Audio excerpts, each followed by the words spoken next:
মেহেরপুর সদর উপজেলার উজলপুর গ্রামের মাঠের দৃশ্য এটি। পানিতে নুয়ে পড়েছে ধানক্ষেত, ভেঙে পড়েছে কলা, পেঁপে, করলা সহ লাউয়ের বান। সবচেয়ে বেশি ক্ষতি হয়েছে কাঁচামরিচ ও গ্রীষ্মকালীন পেঁয়াজের।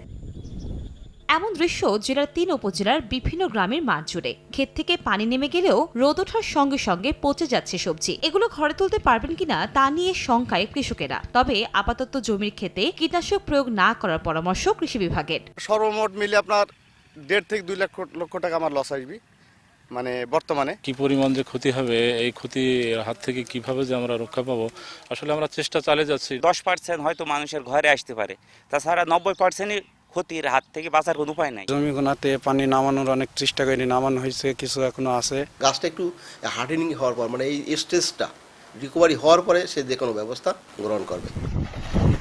এদিকে চুয়াডাঙ্গায় টানা বৃষ্টিতে নষ্ট হয়েছে রোপা আমন, আউশ, সবজি, মাসকলাই সহ অন্য ফসলগুলো। ফসলের জমিতে পানি আটকে থাকার কারণে ক্ষতির মুখে কৃষকরা। নিষ্কাশনের ব্যবস্থা হয় তাহলে আমাদের এই ফসলগুলো সুষ্ঠুভাবে পানি যাওয়ার জায়গাটাই ঠিক করতে হবে।